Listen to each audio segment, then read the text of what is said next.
never know where life will take us. I guess it's just a ride on the wheel. And we never know when death will shake us. Saturday. It's the Saturday between Good Friday, when Jesus died on the cross, and Resurrection Sunday, Easter, when he rose from the dead. It's that in-between time. It's that in-between time that we often don't know what to do with ourselves. And that's where we pick up our reading from the Scripture today. It's found in Luke chapter 23, verses 55 to 56.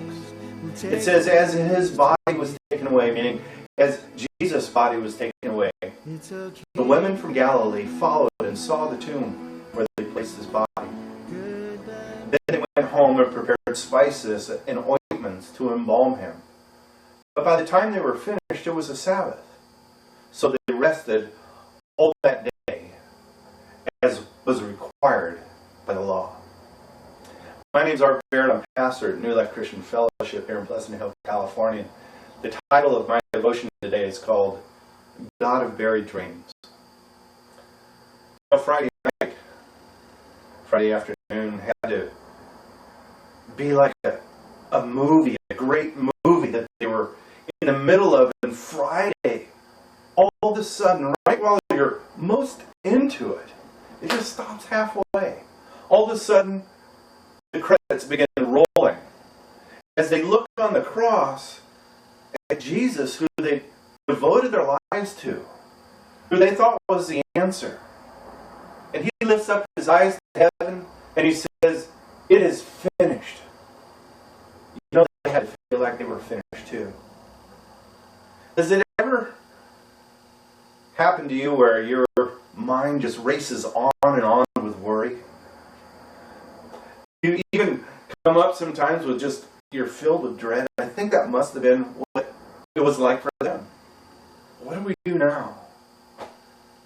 And sometimes in those moments, you know what I find myself doing? I'm staying busy.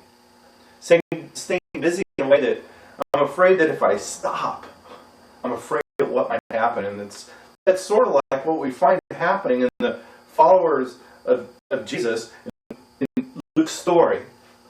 Because they just watched their dreams get buried. They literally saw a stone roll over their dreams, and what they do, they went home. But they didn't stop. They stayed busy. They stayed busy until it was required by the law, their religious law, that they stopped and rested. You know, you don't just stop and rest without practice. Rest is a spiritual thing. It's a disciplined habit that's learned by practicing over and over.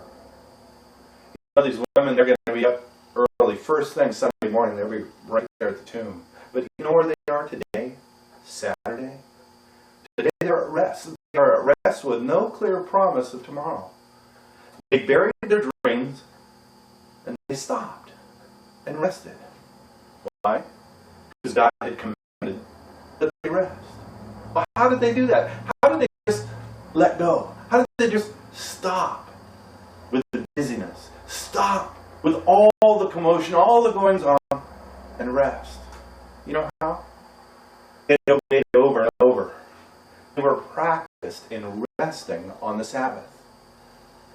You know what this scripture teaches us? It teaches us that God actually knows what you need. What you and I need. God has a rest for you in your darkest, most worrisome moments.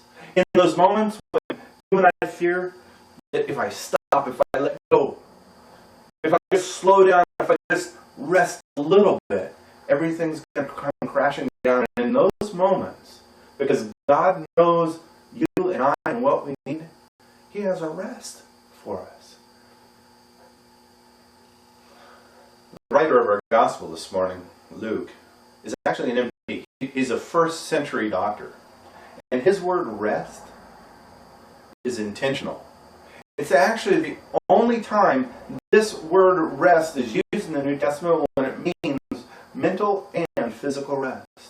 Not only is the word choice important and purposed, the grammar is too. It literally says that they rested all through the day. It's drawn out all through the day. They rested. Pretty descriptive. You know, God knows what you need, and God is prepared to rest for you.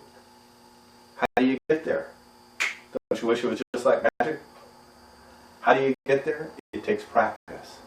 God calls you to a rest, a thorough day of rest from busyness and worry. You get there through practice. Here's a spiritual discipline for you today. Today, let's make a deal. Let's let God rule the world and rest. What I found is work and worry. If we want them back, they will still be there waiting tomorrow. But for the next 24 hours, let's do this. Let's let God be the God of our dreams. Even the ones that we feel like we just saw buried. Even the ones where we just saw a stone roll over them. Today, let God be the God of your very dreams. Rest.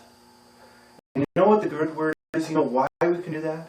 It is because when you and I rest, God doesn't. God is still at work. That's what Easter morning is going to show us. Father, I know that rest is a spiritual discipline. It's a habit that I need to work on. I need to develop. And I will rest today. Well, at least I'll practice.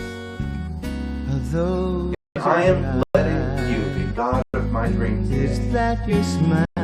Thank you for tomorrow. I've been looking at you forever, but I never saw you before. Are these your hands holding mine? Now I wonder how I could have been so blind. And for the first time, I am looking in your eyes. For the first time, I'm seeing who you are. I can't believe how much I see when you're looking back at me.